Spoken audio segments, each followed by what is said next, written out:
Hey everyone! This morning, whilst getting ready to prepare the weekly roundup video, as you have gotten accustomed to every Saturday, I figured I'd go and have a look at the Chinese website, have a look to see if there's a developer Q&A that's been translated from Chinese that I can just go and grab to add to this week's video. And instead I ended up with a whole other video's worth of content. So shortly after I've uploaded this video, I will be doing the weekly roundup. But first and foremost, we have a ton of information about the event Cobalt Edge that should be going live in the next week or so. So let's go through it all, shall we? There is a lot of information. Please bear in mind as I go through this has all been automatically translated on my phone using Google Translate from Chinese to English. So there will be a few words here and there that aren't quite right. But let's go through it all, shall we? So there are 2 articles in total. Let's start with the first one. Hello pilots, in the blink of an eye, we spent another year in Eve Infinite Galaxy. That's their name for it, Eve Infinity Galaxy, Eve Eternal Galaxy.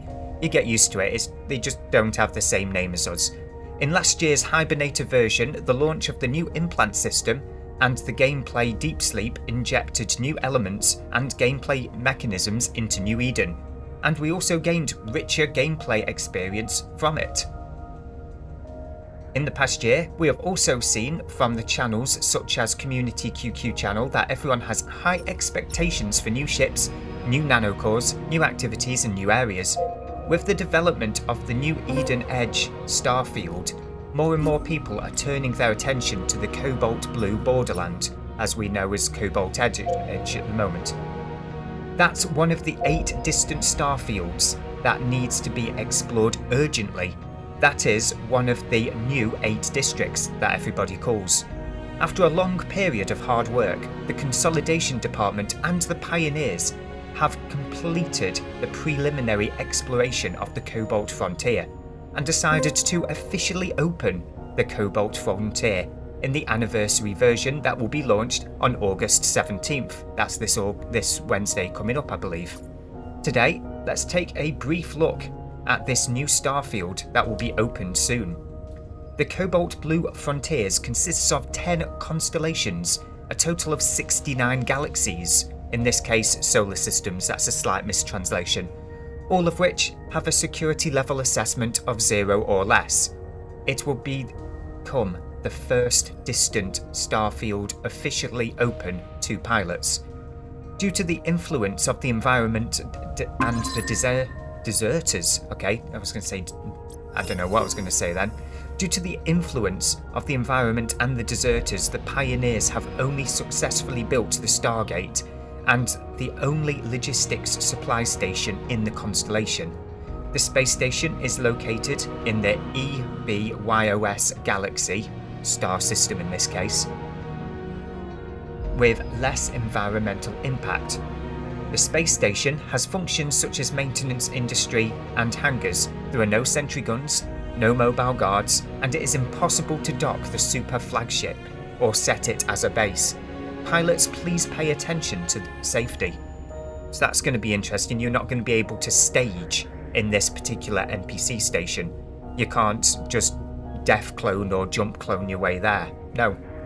So that's interesting. You can build out there, no sentry guns. Yeah, this will be an interesting NPC station. It breaks the usual rules. It will be interesting if insurance is available at this station as well, because that would make the logistics of industry quite interesting up there. But moving on, Destroyer, this is their words for sleeper, I believe in this case, haunts the far border of New Eden, which is the collective name for this drone force. There you go.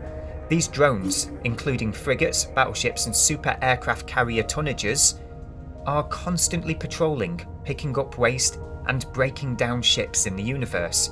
The wreckage of the ship was used to build their own body, and they swarm in groups, competing with pilots for limited resources and living space. And when it says super aircraft tonnages, it's talking about your big supercarrier ships, one of which I heavily believe is going to be available to the NPCs, which will be quite a nice, interesting challenge for anyone who does manage to get a super. Carrying on, judging from the weapons used by the Wastelanders, This is a medium-range weapon, like a cannon and a cracker cannon. With the advancement of technology, it is possible to master the Wastelander's weapons and battleship technology in the future.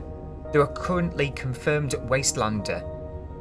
I messed that bit up a bit, didn't I? The currently confirmed Wastelander has no one. There are 8 types of conventional ships, and more revelations are expected. And of course, at the moment, we can see 4 of these ships. At the same time, when the Consolidation Department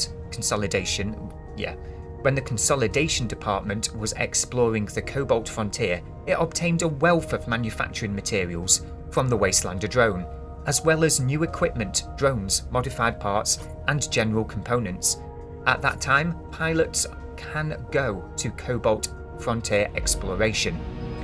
After reading the above content, this is now, the rest of this bit is fluff piece. So that's interesting. Let's move on to the second article, shall we? Again, this is on the same social media platform that Eve Echoes seems to put all of their information on in Chinese. So let's skip past the opening fluff bit. Consolidation found that pilots were particularly enthusiastic about speculation whether Cobalt Frontier was open to sovereignty contests. Today we will reveal the second round of news for the anniversary, an introduction to the gameplay of Cobalt Frontier, and you can find the answer to the question of sovereignty that everyone cares about today. In the asteroid belt in the cobalt blue border, in addition to the various ores and gas clouds that are common in New Eden, there is also the gas cloud C70 that is used for the development of new materials. During the process of collecting ore, the pilot may be attacked by a small number of deserter drones hidden in the asteroid belt, so he needs to be vigilant. This is going to be our equivalent of mining in nullsec in EVE Online, where NPCs can appear on any belt at any time and keeps miners on their toes. Miners will need somebody in a PvE ship to defend them and be suitably tanked themselves. Mining out there is going to be a bit more interesting than mining anywhere else in the game, let's put it that way. Due to the environmental impact, the current planetary development efficiency in the Cobalt Frontier is not high, and no new resources have been discovered. The common resources are not much different from other galaxies in New Eden, so what we're talking about there, by the looks of it, is planetary resources. They're saying that the infrastructure for planetary resources isn't particularly strong out there, so it's not going to be particularly efficient, and there's nothing new out there.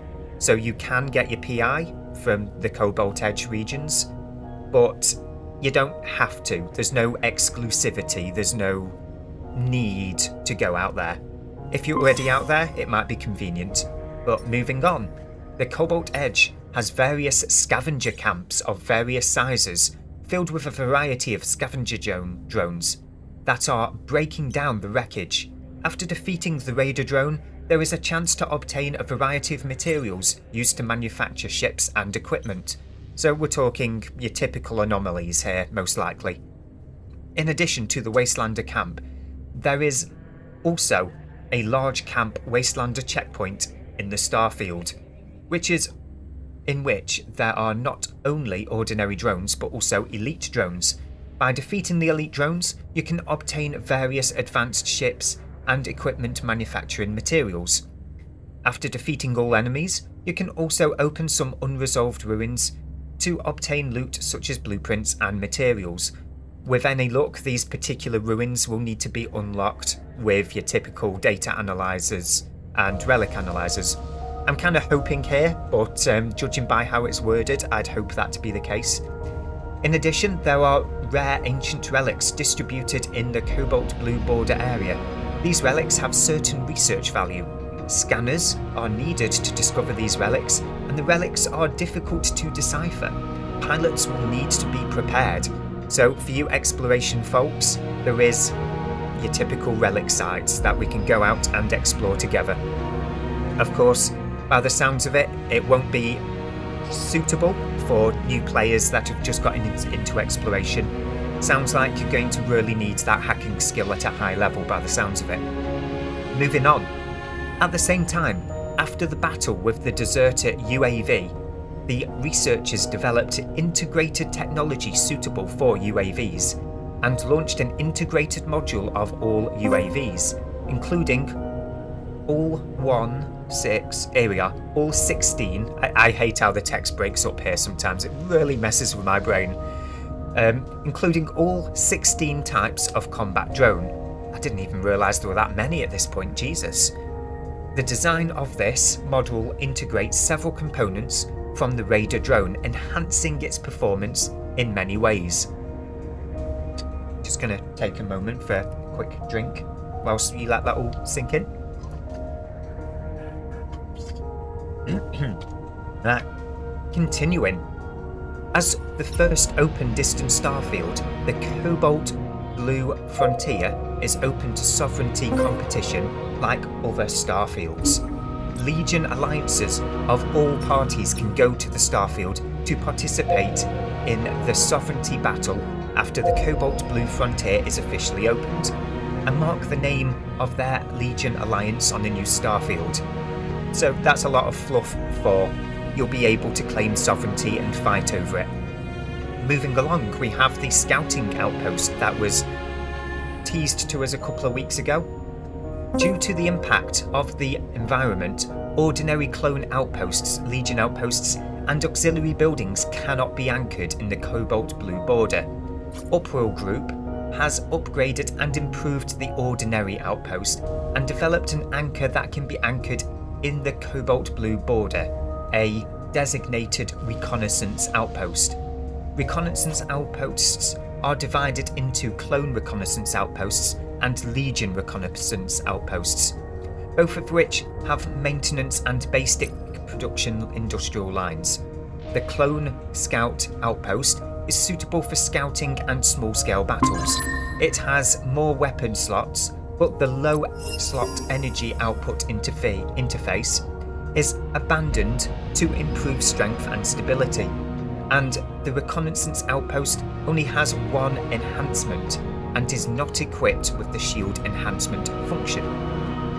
So that's going to be interesting. So by the sounds of it, this particular outpost is not going to have shields, it's only going to have armour and hull, and it's going to be somewhat limited in what you can give it. You can give it weapons, but it won't be able to have your like industry mod, the PI mod. This is what I'm kind of pulling from this description. Again, it's translated, it's kind of hard to be 100% certain as to what they're talking about. But let's move on to this next bit about the Legion Scout Outposts, which are suitable as Scout Outposts for Legion frontline bases. So we're talking your Corporation and Alliance most likely. They are easy to deploy and have high defense capabilities. Like other Scout Outposts, in order to improve strength and stability, Legion Scout Outposts also give up the energy I'm really struggling with some of these words today. Legion Scout Outposts also give the energy anchor output interface. So what it's talking about there is you're not going to have as many energy anchor points to be able to completely cheese out your SOV system. It looks like in the Cobalt Blue area, SOV is going to be really bare bones and basic. There's not going to be as much opportunity for you to defend your SOV because you're not going to have the shields timer, for example, and you're not really going to be able to flesh it out with all of these anchorable structures to really get the most out of the systems. It looks like it's been designed specifically with war in mind. They don't want you to sit still and turtle up for an entire year in this area. No, they want you to be constantly fighting over it, and they're speeding things up by not having all of these structures, not having the shields, etc, etc. So it's looking quite interesting. So the last little bit, the Nova Cobalt Frontier, will be officially opened on August 17th, and we will answer the questions about entering and leaving the Cobalt Frontier that everyone is concerned about in the follow-up revelations. Pilots, remember to keep following us and get the latest information as soon as possible. So I'm just going to add to that bit. I'll keep an eye on this on a daily basis up until the day that it releases. If I see anything new, feel free to hit that subscribe button so that you'll see any new videos I post with me just reading out these translations.